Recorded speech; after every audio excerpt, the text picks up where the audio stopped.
नमस्कार साथियों, आप सभी का स्वागत है आपके अपने YouTube चैनल में। आज हम आपके लिए लाए हैं सामान्य अध्ययन, जो कि है बेहद ही इम्पॉर्टेंट सभी कम्पिटिटिव एग्जाम्स के लिए। रेलवे, एसएससी, पेट, लेखपाल सभी के लिए बेहद ही खास है, साथ ही साथ सुपर डेट के लिए बेहद ही इम्पॉर्टेंट है। तो चलिए बिना देरी किए देखते हैं क्वेश्चन नंबर 1। टिहरी बांध किस नदी पर तथा किस राज्य में स्थित है? यहाँ पर दिया है 4 ऑप्शन देखते हैं। गंगा उत्तर प्रदेश, भागीरथी राज्य उत्तराखंड। ऑप्शन 3 दिया है कृष्णा, जो कि महाराष्ट्र राज्य है, झेलम है जम्मू तथा कश्मीर में। तो इसका सही आंसर होगा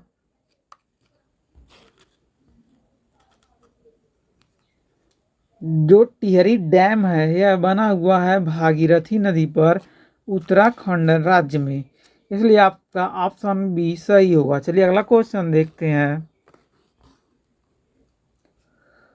भाखड़ा नागल बांध किस नदी पर तथा किस राज्य में स्थित है? ऑप्शन देखते हैं। ऑप्शन ए है सतलुज हिमाचल प्रदेश, रामगंगा उत्तराखंड, यमुना उत्तर प्रदेश। ऑप्शन डी दिया है कावेरी आंध्र प्रदेश में। तो इसका सही आंसर हो जाएगा option number A Sutlej Himachal Pradesh. Bhakra Nangal dam स्थित है सतलुज नदी पर और हिमाचल प्रदेश में। अगला क्वेश्चन देखते हैं।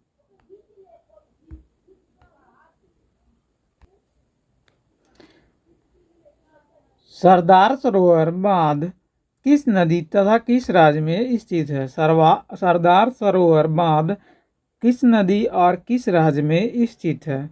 चलिए देखते हैं ऑप्शन। ऑप्शन नंबर 1 दिया है चंबल राजस्थान में। ऑप्शन बी है छिप्रा महाराष्ट्र, अथवा ऑप्शन सी है गोमती उत्तर प्रदेश। ऑप्शन डी है नर्मदा गुजरात राज्य में स्थित है।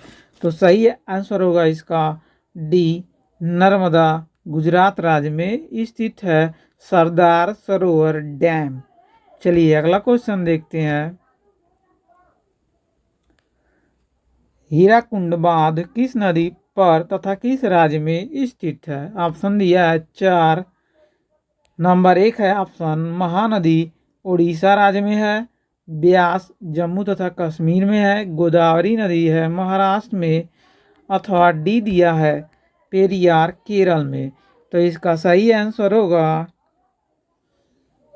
ऑप्शन नंबर 1 महानदी उड़ीसा में है हीराकुंड बांध।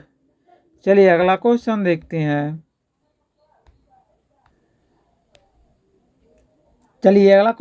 हैं। नागार्जुन सागर बांध किस नदी पर तथा किस राज्य में स्थित है? ऑप्शन दिया गया है ब्यास जम्मू तथा कश्मीर। ऑप्शन बी है गोदावरी महाराष्ट्र में। ऑप्शन सी है कृष्णा तेलंगाना में, अथवा ऑप्शन डी है कावेरी तमिलनाडु राज्य में। तो इसका सही आंसर हो जाएगा कृष्णा तेलंगाना में है आपका नागार्जुन सागर बांध। चलिए अगला क्वेश्चन देखते हैं। निम्नलिखित में से किस भूभाग में मशरूम चट्टानें पाई जाती हैं? In which of the following landforms are mushroom rocks found? Option दिया है आपका। ऑप्शन नंबर 1 है रेगिस्तान डेजर्ट डेल्टा। ऑप्शन सी है ग्लेशियर मोराइन समुद्र की गुफा, सी केव। ऑप्शन इसका करेक्ट होगा सी ग्लेशियर मोराइन को हम बोलते हैं मशरूम रॉक्स। चलिए आगे बढ़ते हैं। चलिए अगला क्वेश्चन देखते हैं। टकलामकन रेगिस्तान स्थित है। ऑप्शन नंबर 1 दिया है पश्चिमी Asia western Asia. Option B दिया है अफ्रीका में सहारा का दक्षिणी किनारा, the southern fringe of Sahara in Africa. Option C दिया है उत्तरी अमेरिका, इंग्लिश में इसका दिया है नॉर्थ अमेरिका। अथवा ऑप्शन डी दिया है, इसका इंग्लिश दिया है सेंट्रल एशिया। तो इसका कौन सा आंसर करेक्ट होगा? टकलामकन रेगिस्तान कहाँ स्थित है? सही आंसर है इसका टकलामकन डेजर्ट जो है वह पश्चिमी एशिया में यानी कि वेस्टर्न एशिया में स्थित है। चलिए आगे बढ़ते हैं। चलिए अगला क्वेश्चन देखते हैं। स्टील उद्योग से उत्पन्न प्रदूषक कौन सा है? ऑप्शन नंबर 1 है सल्फर ऑक्साइड, नाइट्रोजन ऑक्साइड अथवा कार्बन मोनोऑक्साइड अथवा कार्बन डाइऑक्साइड। इसका ऑप्शन दिया है कूट फॉर्म में, देखते हैं। ऑप्शन है केवल 1, 2 और 4 अथवा ऑप्शन बी है केवल 2 और 3, सी दिया है केवल 1 और 4, डी दिया है 1, 2, 3 और 4। तो इसका करेक्ट आंसर हो जाएगा आपका 4, यानी कि 1, 2, 3, 4 सभी सही हैं। स्टील उद्योग से उत्पन्न प्रदूषक होते हैं sulphur dioxide, nitrogen oxide, carbon monoxide और कार्बन डाइऑक्साइड, इसलिए ऑप्शन डी सही हो जाएगा। सभी सही हैं। यहाँ देखिए important notes, sulphur dioxide, nitrogen oxide, carbon monoxide और कार्बन डाइऑक्साइड स्टील उद्योग से उत्पन्न प्रदूषक होते हैं। चलिए अगला क्वेश्चन देखते हैं। ओजोन परत किस मंडल में पाई जाती है? ऑप्शन दिया है क्षोभ मंडल में, समताप मंडल में, बहिर्मंडल में अथवा मध्य मंडल में। तो इसका सही आंसर हो जाएगा समताप मंडल में पाया जाता है ओजोन परत। चलिए अगला देखते हैं। इंपॉर्टेंट नोट, ओजोन परत पृथ्वी के समताप मंडल यानी कि स्ट्रेटोस्फियर के निचले भाग में पृथ्वी की सतह के ऊपर लगभग 10 किलोमीटर से 50 किलोमीटर की दूरी तक पाई जाती है। यह सूर्य की अल्ट्रावायलेट किरणों को पृथ्वी तक आने से रोकती है। इसकी मोटाई मौसम और भौगोलिक दृष्टि से बदलती रहती है। समताप मंडल में ओजोन परत खतरनाक नहीं है, लेकिन पृथ्वी पर पाए जाने वाली ओजोन खतरनाक होती है। जो समताप मंडल में है ओजोन परत, वह क्या करती है? अल्ट्रावायलेट किरणों को पृथ्वी पर आने से रोकती है। और जो मिट्टी के सतह पर जो ओजोन होती है यह विषैला होता है और उत्पन्न कहाँ से होता है? बिजली के स्पार्किंग से होता है। बहुत ही हानिकारक गैस है ओजोन, स्किन कैंसर और अन्य बीमारियां उत्पन्न करता है। चलिए अगला पॉइंट देखते हैं, अगला क्वेश्चन।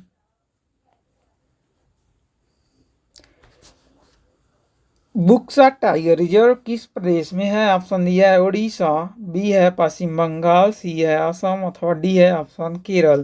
तो इसका सही आंसर हो जाएगा बुक्सा टाइगर रिजर्व का संबंध है बांग्लादेश से, यह बांग्लादेश में स्थित है। चलिए अगला देखते हैं नोट्स।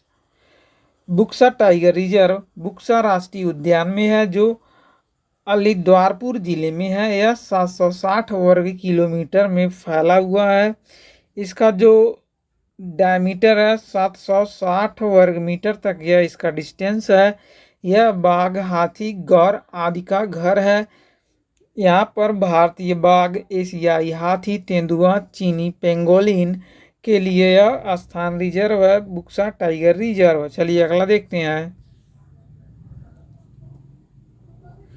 भारत का पहला राष्ट्रीय उद्यान कौन सा है? इसमें 4 ऑप्शन दिया है, बांदीपुर है अथवा कार्बेट है अथवा पेरियार है अथवा केवलादेव है। तो सही आंसर हो जाएगा option number B, Corbett national park Bharat का पहला राष्ट्रीय उद्यान है। चलिए अगला देखते हैं। इसका नोट्स, भारत का पहला राष्ट्रीय उद्यान है जिम कार्बेट नेशनल पार्क। चलिए आगे बढ़ते हैं। Very very important general study. चलिए देखते हैं। पार्वती आर्ग पक्षी अभयारण्य किस प्रदेश में स्थित है? ऑप्शन ए है आपका उत्तर प्रदेश, बी है मध्य प्रदेश अथवा सी दिया है बिहार अथवा डी दिया है झारखंड। तो इसका सही आंसर होगा उत्तर प्रदेश। पार्वती आर्ग पक्षी अभयारण्य स्थित है उत्तर प्रदेश में। चलिए अगला देखते हैं। इसका नोट, पार्वती आर्ग पक्षी अभयारण्य है उत्तर प्रदेश के गोंडा जिले में। इसका क्षेत्रफल की बात करें तो 10.84 वर्ग किलोमीटर है। यहाँ पक्षियों की अनेक प्रजातियां पाई जाती हैं। चलिए अगला क्वेश्चन देखते हैं। भारत का पहला तितली पार्क किस राष्ट्रीय उद्यान में विकसित किया गया है? ऑप्शन है बन्नेघट्टा राष्ट्रीय उद्यान, नागरहोल राष्ट्रीय उद्यान जो कि कर्नाटक में, ऑप्शन बी दिया है। ऑप्शन सी है नेशनल जूलॉजिकल पार्क कलकत्ता में है, Kaziranga national park Assam, option D दिया है। तो इसका सही आंसर होगा ऑप्शन नंबर एक बन्नेरघट्टा राष्ट्रीय उद्यान जो कि है कर्नाटक में। कर्नाटक में बन्नेरघट्टा राष्ट्रीय उद्यान पहले तितली पार्क राष्ट्रीय उद्यान में विकसित किया गया है। चलिए अगला देखते हैं इसका नोट। भारत के पहले तितली उद्यान को बन्नेरघट्टा राष्ट्रीय उद्यान कर्नाटक में विकसित किया गया है। चलिए आगे बढ़ते हैं। अगला क्वेश्चन, निम्न में कौन सा पैनल विश्व मौसम विज्ञान संगठन WMO और संयुक्त राष्ट्र पर्यावरण कार्यक्रम UNEP द्वारा 1988 में मानव गतिविधि की वजह से जलवायु परिवर्तन के जोखिम का मूल्यांकन करने के लिए स्थापित किया गया था? चलिए आगे देखते हैं इसका ऑप्शन इसका ए दिया है अंतर्राष्ट्रीय जलवायु परिवर्तन पैनल। ऑप्शन बी है ऊर्जा और जलवायु परिवर्तन पर प्रमुख अर्थव्यवस्था मंच। सी दिया है अंतर्राष्ट्रीय पर्यावरणीय संघ, अथवा डी दिया है इनमें से कोई नहीं। इसका करेक्ट आंसर हो जाएगा ऑप्शन नंबर 1 अंतर्राष्ट्रीय जलवायु परिवर्तन पैनल। चलिए इसका डिस्क्रिप्शन देख लेते हैं। अंतर्राष्ट्रीय जलवायु परिवर्तन पैनल विश्व मौसम विज्ञान संगठन WMO और संयुक्त राष्ट्र पर्यावरण कार्यक्रम UNEP द्वारा 1988 ईस्वी में मानव गतिविधि की वजह से जलवायु परिवर्तन के जोखिम का मूल्यांकन करने के लिए स्थापित किया गया था अंतर्राष्ट्रीय जलवायु परिवर्तन पैनल को। चलिए अगला क्वेश्चन देखते हैं। निम्नलिखित में क्या एक पक्षी अभयारण्य है? ऑप्शन दिया है Sultanpur national park, option B है केवलादेव नेशनल पार्क, अथवा सी सही होगा दुधवा नेशनल पार्क, अथवा डी होगा इनमें से कोई नहीं। तो इसका करेक्ट ऑप्शन हो जाएगा option number 1 Sultanpur national park. इसका विवरण देखिए। सुल्तानपुर राष्ट्रीय उद्यान हरियाणा के गुरुग्राम में स्थित एक पक्षी अभयारण्य है। चलिए अगला क्वेश्चन देखते हैं, very very important. Project tiger की शुरुआत कब की गई थी? ऑप्शन है ए 1970 ईस्वी, अथवा ऑप्शन बी है 1971, अथवा सी है 1972, अथवा ऑप्शन डी दिया है 1973 ईस्वी। तो इसका सही आंसर होगा ऑप्शन नंबर डी 1973 ईस्वी। 1973 ईस्वी में प्रोजेक्ट टाइगर की शुरुआत की गई थी और इसकी शुरुआत की गई थी बाघों की रक्षा के लिए। चलिए आगे देखते हैं। एशियाई शेर भारत के किस राज्य में पाए जाते हैं? ऑप्शन है गुजरात, महाराष्ट्र, मध्य प्रदेश, अथवा तमिलनाडु। तो इसका सही आंसर होगा गुजरात, यानी कि गुजरात राज्य में एशियाई शेर पाए जाते हैं। चलिए आगे देखते हैं। निम्नलिखित कथनों पर ध्यान दीजिए। ऑप्शन नंबर 1 है एशियाई ब्राउन बादल वायु प्रदूषण की एक परत है जो उत्तरी हिंद महासागर, भारत और पाकिस्तान के हिस्से को कवर करता है। दूसरा दिया है एशियाई ब्राउन बादल एक अस्थायी घटना है। कौन सा कथन इनमें से सही है? 2 कूट दिए गए हैं यहाँ पे, कौन सा ऑप्शन इसका सही होगा? ऑप्शन दिया है केवल एक, अथवा बी दिया है केवल 2, अथवा सी ऑप्शन है 1 और 2, अथवा डी है इनमें से कोई नहीं। तो सही आंसर होगा ऑप्शन नंबर 1 केवल 1 सही है। केवल 1 सही है। तो देखते हैं क्या है। एक एशियाई ब्राउन बादल वायु प्रदूषण की एक परत है जो उत्तरी हिंद महासागर, भारत और पाकिस्तान के हिस्सों को कवर करता है। चलिए अगला क्वेश्चन देखते हैं।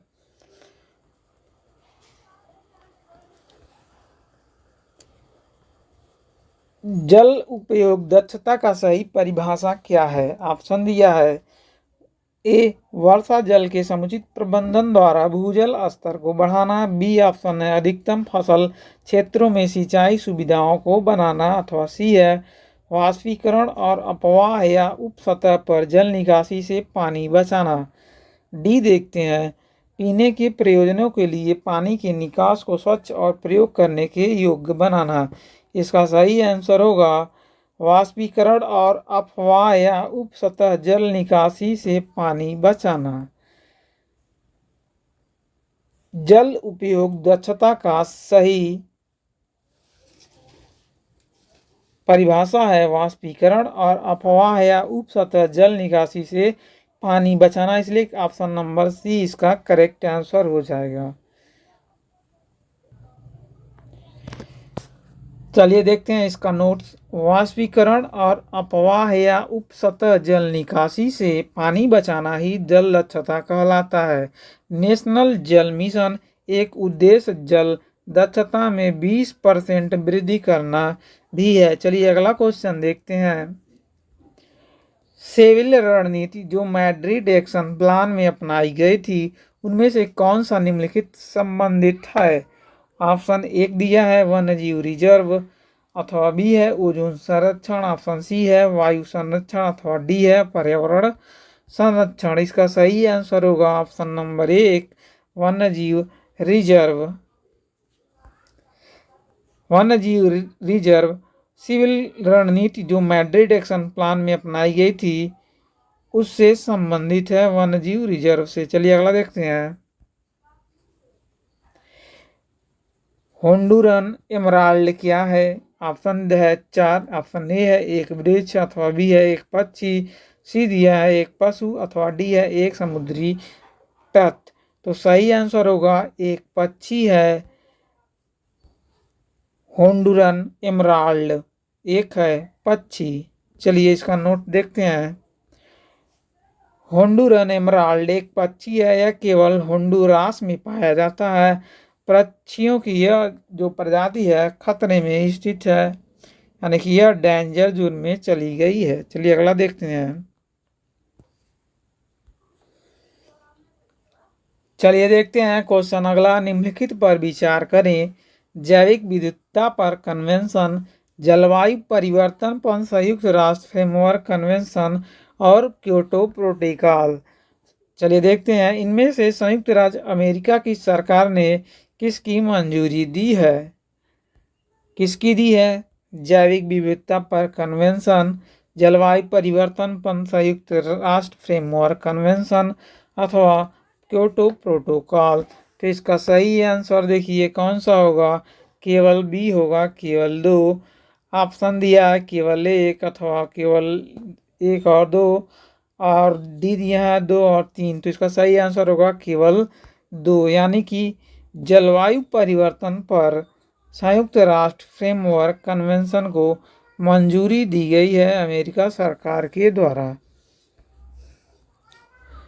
चलिए अगला क्वेश्चन देखते हैं। ग्रीन क्लाइमेट फंड सेट करने के लिए यूएनएफसीसीसी कन्वेंशन कहाँ हुआ था? ऑप्शन दिया है कोपेनहेगन में, कैनकुन में, बाली अथवा डी ऑप्शन है पेरिस में। इसका सही आंसर होगा ऑप्शन नंबर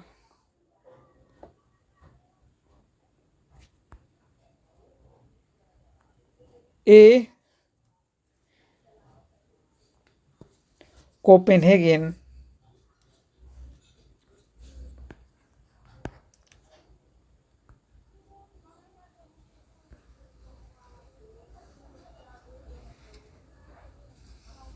चलिए फिर से देखिए।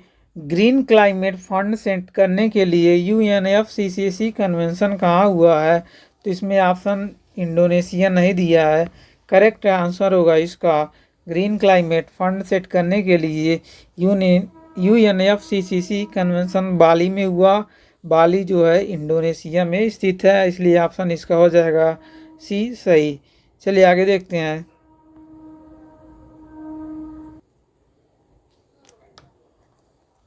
अगला क्वेश्चन देखते हैं। हाइड्रोक्लोरोफ्लोरोकार्बन या CFC में 4 तत्व होते हैं, हाइड्रोजन, क्लोरीन, फ्लोरीन। आगे बढ़ते हैं, कार्बन। चलिए आगे देखते हैं, इनमें से कौन सी गैस ओजोन परत के क्षरण में सबसे ज़्यादा योगदान देती है? ऑप्शन दिया है हाइड्रोजन, क्लोरीन, फ्लोरीन अथवा कार्बन। सही आंसर है ओजोन क्षरण के लिए जिम्मेदार होने वाला गैस तत्व है, एलिमेंट है क्लोरीन। रसायन क्लोरीन बहुत ही अधिक जिम्मेवार है ओजोन क्षरण के लिए। चलिए आगे बढ़ते हैं। निम्नलिखित कथनों पर ध्यान दीजिए। दिया है 1 नंबर, नए वन्यजीव अभयारण्यों की घोषणा केवल राज्य सरकार कर सकती है। नए राष्ट्रीय उद्यानों की घोषणा केवल केंद्र सरकार कर सकती है। इनमें से कौन सा कथन सत्य है? दिया है ऑप्शन केवल एक, अथवा बी है केवल 2, अथवा सी दोनों 1 और 2। ऑप्शन डी दिया है इनमें से कोई नहीं। तो इसका सही आंसर होगा इनमें से कोई नहीं। इसका डिस्क्रिप्शन देखते हैं।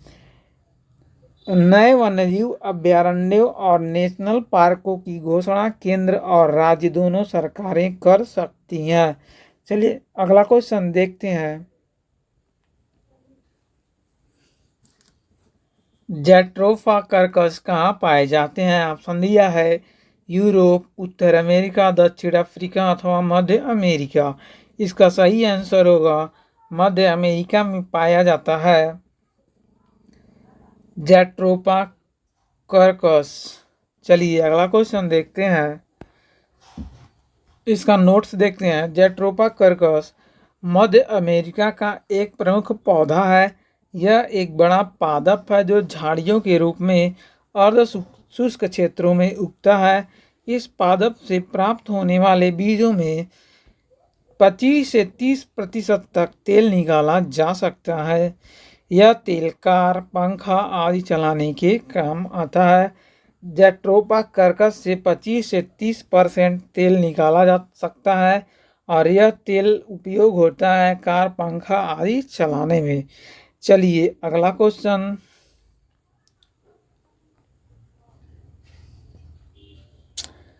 चलिए देखते हैं। साइलेंट वैली नेशनल पार्क कहाँ स्थित है? ऑप्शन दिया है केरल, ऑप्शन ए है, बी है कर्नाटक, सी है तमिलनाडु और डी दिया है आंध्र प्रदेश। तो इसका सही आंसर होगा केरल में है साइलेंट वैली। केरल में स्थित है साइलेंट वैली। चलिए आगे बढ़ते हैं।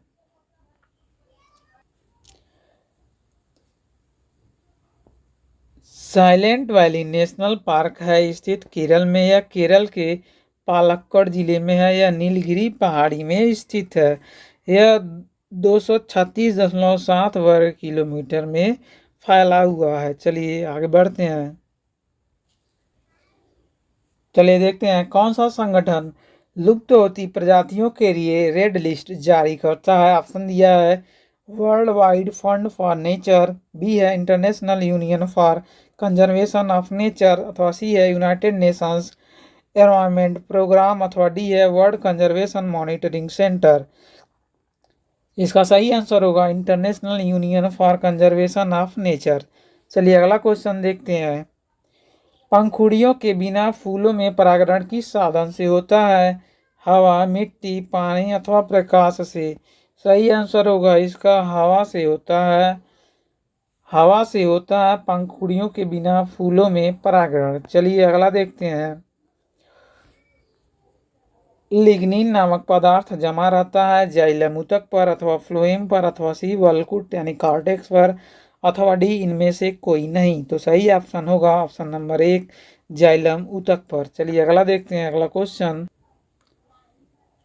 तो ये था हमारा आज का आखिरी क्वेश्चन। आपको यह सेशन कैसा लगा हमें कमेंट जरूर करें।